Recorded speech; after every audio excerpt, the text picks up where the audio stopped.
Good morning, class 8. Hope you are fine at home. Today we are going to start new topic of your second chapter. Please open page number 36. Uses of microorganism in making medicine. जो micro organisms हैं उसको और भी तरीके से use किया जाता है। तो पहला है मेडिसिन के फॉर्म में यूज़ किया जाता है। Okay, when we fall ill doctors give us some antibiotic tablets, capsules and injections. जो जब हम लोग की तबीयत ख़राब हो जाती है, वी फील सिक, तो डॉक्टर हमें क्या देते हैं? मेडिसिन्स देते हैं, एंटीबायोटिक टैबलेट्स देते हैं, इंजेक्शंस देते हैं, जो हमारी बॉडी को रिकवर करता है और हम हेल्दी लाइफ जीते हैं। The source of these medicines are micro organ. जो इसके सोर्स हैं वो किससे हैं? मेडिसिन्स हैं। वो हमें ठीक करने में हेल्प करते हैं। तो ये किससे बने होते हैं? माइक्रो ऑर्गेनिज्म से बने होते हैं। Many micro organism such as bacteria and fungi produce such medicine. किससे बने होते हैं? बैक्टीरिया से, फंगस से बने होते हैं। These medicines kill और stop the growth of disease। ये जो मेडिसिन्स होती हैं वो डिज़ीज़ को आगे बढ़ने में मदद नहीं करती हैं। ये तुरंत वहीं पे स्टॉप कर देती हैं और उन्हें किल कर देती हैं। Causing microorganisms therefore are known as antibiotic। जो इसका कॉज होता है वो किस फॉर्म में होता है? एंटीबायोटिक के फॉर्म में होता है। The antibiotic are use to cure a variety of disease. जितनी भी डिजीज़ पाए जाती हैं उनको ठीक करने में ये हेल्प करते हैं। They are even to the livestock and poultry check injections के रूप में भी यूज़ किए जाते हैं, जो एनिमल्स को दिए जाते हैं। कुछ ऐसे होते हैं antibiotics are also use to control many plant disease. कुछ ऐसे भी होते हैं जो प्लांट डिजीज़ को कंट्रोल करने में हेल्प करते हैं। Nowadays a number of antibiotics such as penicillin, streptomycin, ये सब सारे मेडिसिन्स के नेम हैं। Are being produced by bacteria and fungi.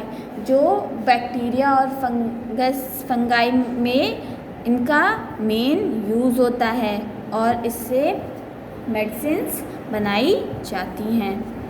Vaccine क्या होता है? आइए देखें। नेक्स्ट टॉपिक है vaccine. Vaccine are the medicine which protect human और other animals from disease by producing antibiotic against them. Vaccines जो होती हैं वो उसमें मेडिसिन के फॉर्म में लिक्विड भरा जाता है। किस लिए?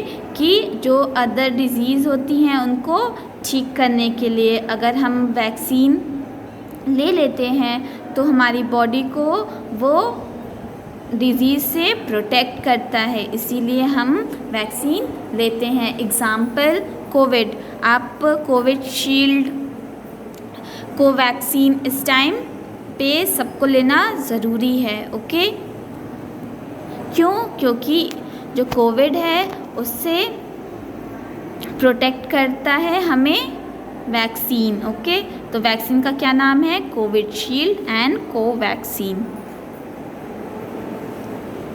Micro organisms are use to make them. जो माइक्रो ऑर्गेनिजम्स से ही ये बने होते हैं। A vaccine is made of killed और वीकेंड डिजीज़ कॉजिंग माइक्रोब। जो भी वैक्सीन किससे बनी होती हैं, डिजीज़ के वीकनेस से ही बनी होती हैं। अगर वो डिजीज़ उस चीज़ में वीक है तो उस हिसाब से ही माइक्रो ऑर्गेनिजम्स को लिया जाता है, ताकि वो वैक्सीन जब हमें लगे तो वो ठीक करने में, रिकवर करने में हेल्प करे, लड़ने में हमारी हेल्प करे, मदद करे। The body does have developed immunity against the disease। जो डिज़ीज़ होते हैं हमारी बॉडी में, उसको कैसे ख़त्म किया जाए, उसको कैसे वीक बनाया जाए, उसके लिए वैक्सीन की ज़रूरत पड़ती है।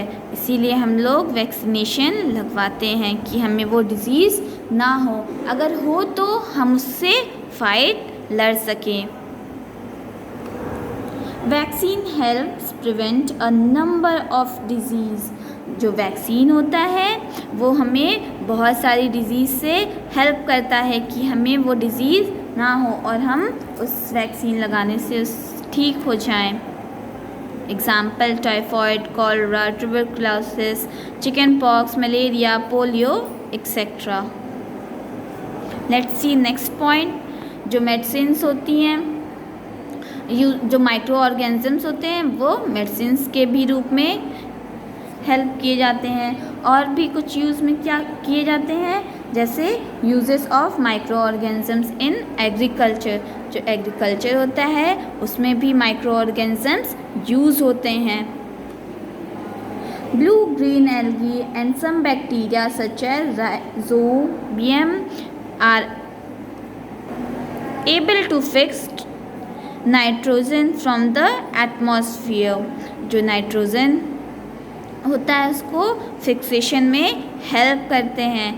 Enrich soil with nitrogen and increase its fertility.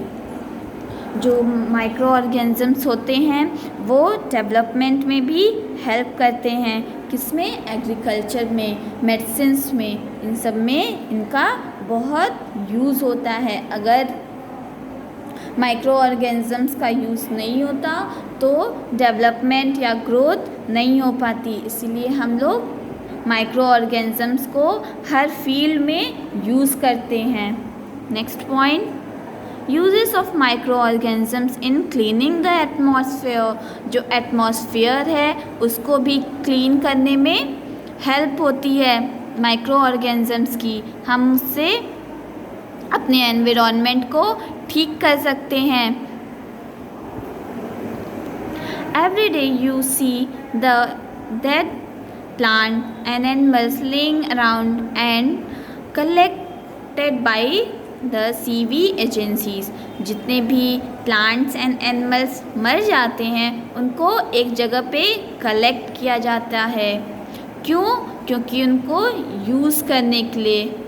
But they disappear after some time. फिर उनको डिस्पोज ऑफ कर दिया जाता है। This is because the micro organisms decompose the dead organic waste plant and animal, converting them into simpler form which are restored to the soil। वो restore करने के लिए सॉइल में उनको डाल दिया जाता है। क्यों डाल दिया जाता है? ताकि वो न्यू माइक्रो ऑर्गेनिजम्स का डेवलपमेंट कर सकें।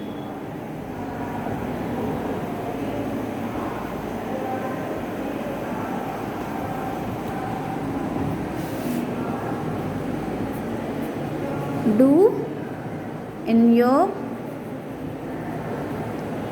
notebook, okay, and draw this diagram also in your copy।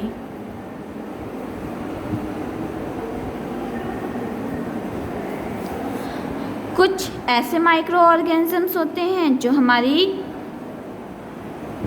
Help नहीं करते हैं, वो हार्मफुल होते हैं। किस लिए हार्मफुल होते हैं? हमारी हेल्थ के लिए हार्मफुल होते हैं।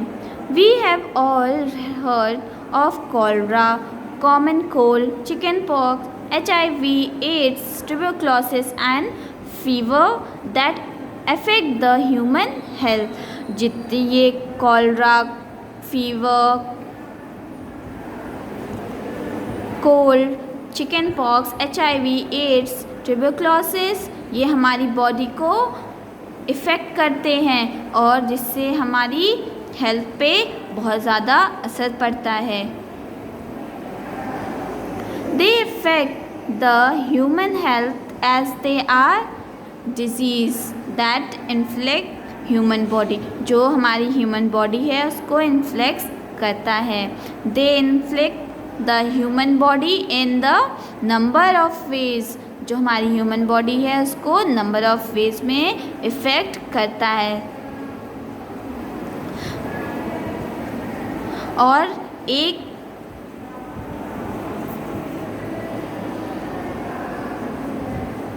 दूसरे से दूसरे को ये बहुत ज़्यादा इन्फेक्ट करते हैं।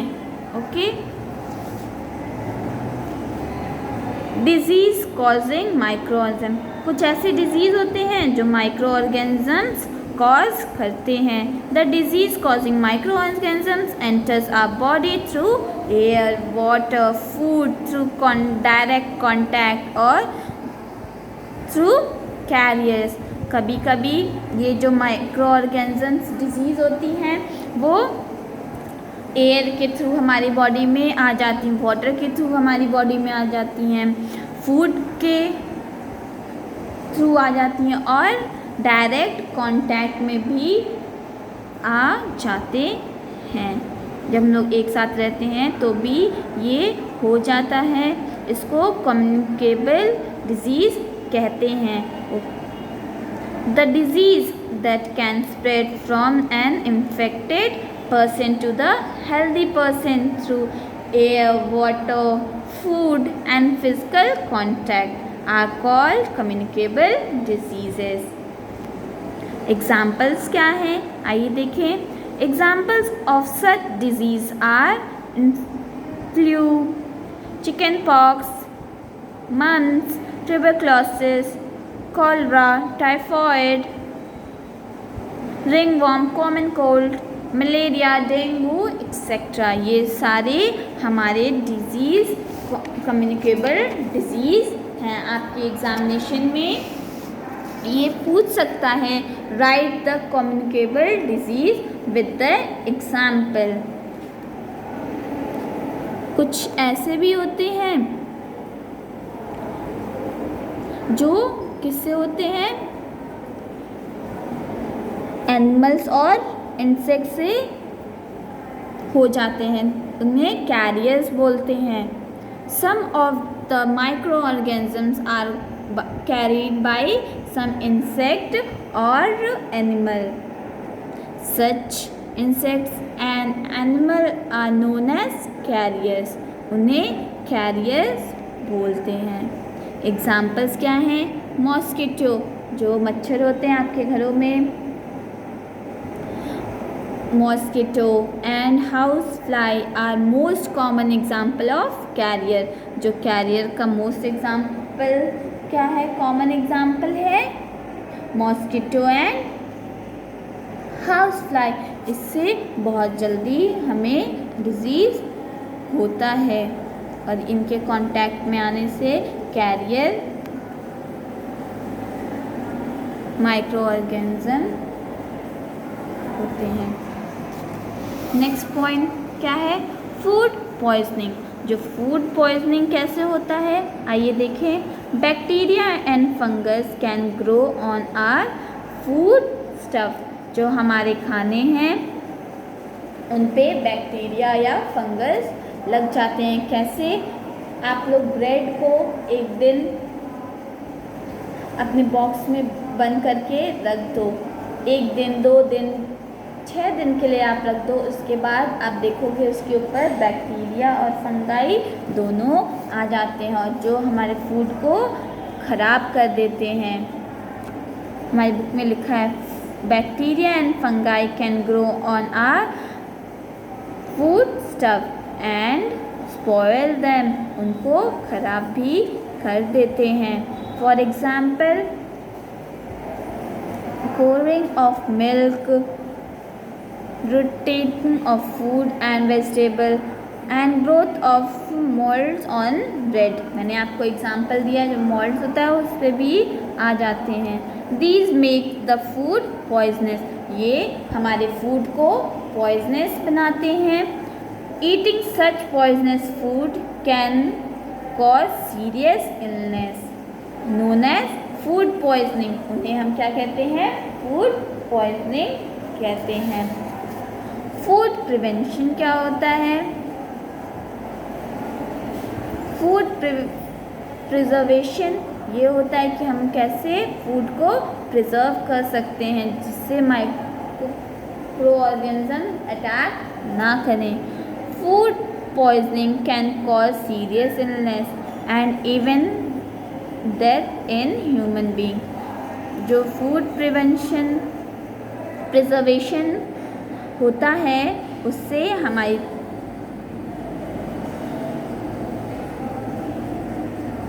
हमारी तबीयत खराब नहीं होगी। क्यों नहीं होगी? क्योंकि हम उसको फूड को प्रिजर्व करते हैं, अच्छे से रखते हैं। So it is very important to prevent the microorganisms to spoil the food। वो हमारे फूड को माइक्रो ऑर्गेनिज्म से प्रिवेंट करता है, बचाता है। It can be done either by killing the microbes in the food or by stopping them from growing on the food stuff। ये food stuff को ग्रो करने में वहाँ पे हेल्प नहीं करते हैं। It can help preserve the food for long duration.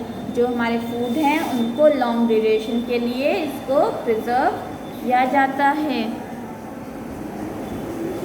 This process of preserving food from being spoiled by using various steps and techniques is called food preservation।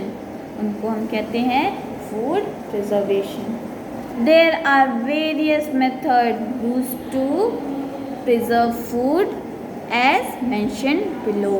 कुछ steps हैं जो हमारे food को prevent करते हैं। केमिकल मेथड है जो हमारे फूड को प्रिजर्व करते हैं। We have been using chemical substances such as soil, edible oil for preventing food in our homes. जो सॉल्ट होता है, ऑयल्स होते हैं, वो हमारे फूड को प्रिवेंट करते हैं प्रिजर्व करने के लिए। Such substance are called preservatives. Okay, उनको क्या कहते हैं? प्रिजर्वेटिव्स। जैसे आप लोग पिकल्स आपकी मम्मी बनाती हैं, उसमें ऑयल डालती हैं और सॉल्ट डालती हैं, उससे ख़राब नहीं होते हैं। केचप्स में भी केमिकल्स यूज़ किए जाते हैं ताकि वो ख़राब नहीं हो सकें। Salt is used to preserve meat. Salt कैसे प्रिजर्व होता है? Meat, pickles, fish, raw mangoes, अगर हम सॉल्ट डाल दी जाते हैं तो उसको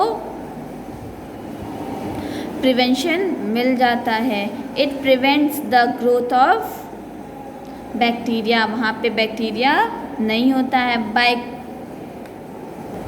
causing them to lose water through the process of osmosis. जो ऑस्मोसिस का प्रोसेस होता है उससे ये प्रिवेंट हो जाते हैं और वहाँ पे बैक्टीरिया का डेवलपमेंट, ग्रोथ नहीं हो पाता है।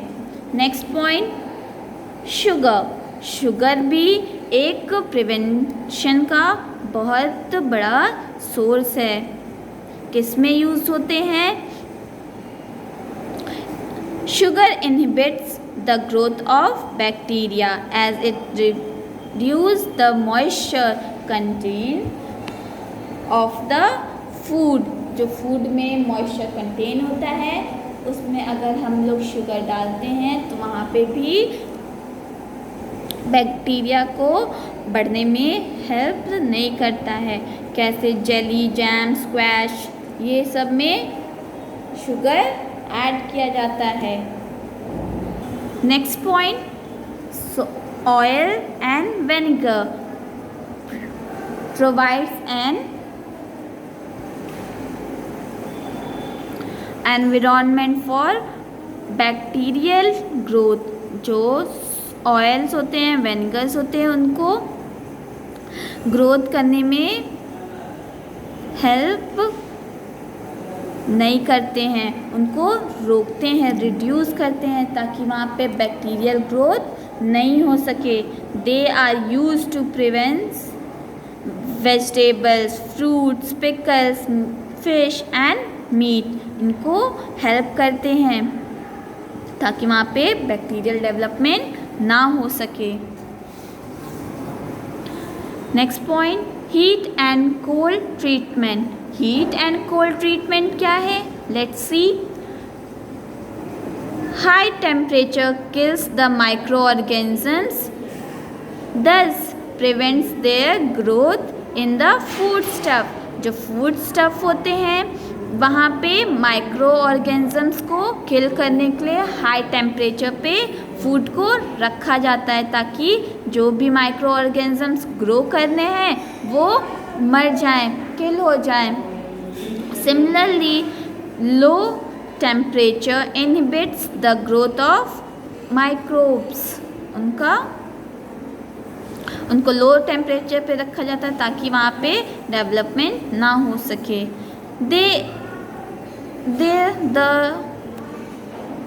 This is why we keep food in refrigerator.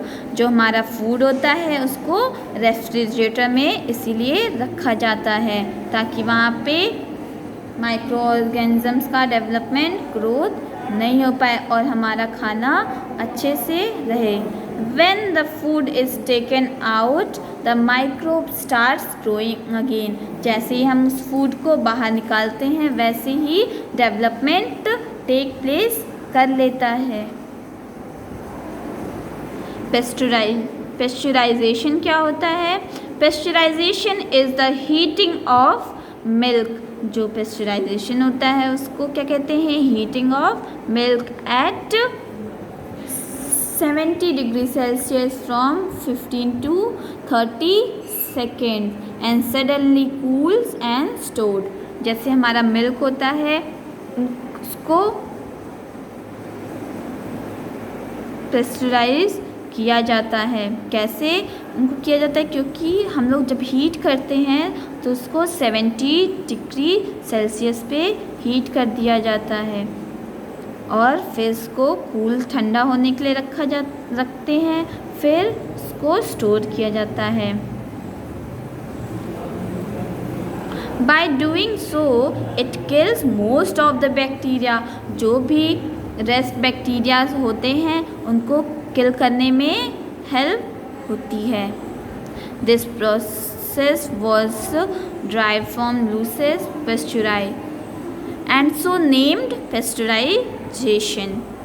उनको पेस्चराइजेशन कहते हैं। Pasteurize milk can be use without boiling. उनको पैक्ड जो फूड होते हैं, मिल्क होता है, अगर पैक्ड है तो उसको दोबारा गर्म नहीं भी करेंगे तो भी हम यूज़ कर सकते हैं क्योंकि उसमें जितने भी माइक्रोब्स होते हैं वो फ्री हो जाते हैं बॉयल करने से पहले से। ड्राइंग, स्टोरेज एंड पैकिंग, ये क्या होता है? Let's C. Drying causes the loss of water and moisturizer from the food substance. Food substance को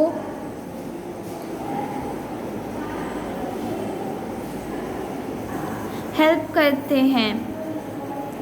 this prevents growth of micro organism. ये क्या करते हैं? प्रिवेंट करते हैं किससे? ताकि वहाँ पे डेवलपमेंट माइक्रो ऑर्गेनिजम्स का ना हो. The dry foods substance are packed in sealed airtight packets to prevent the attack of microbes. इनको प्रिवेंट करते हैं माइक्रोब से ताकि वो अटैक ना कर सकें. The process is usefully in preserving cereals, pulses, spices and dry fruit. को प्रिजर्व करने के लिए इनका यूज़ किया जाता है. Okay, thank you class for listening this video. In next video I am going to explain you chapter 3. So keep studying at home and learn the question answers of first chapter and second chapter. Okay, thank you class for listening this video. Take care. Bye.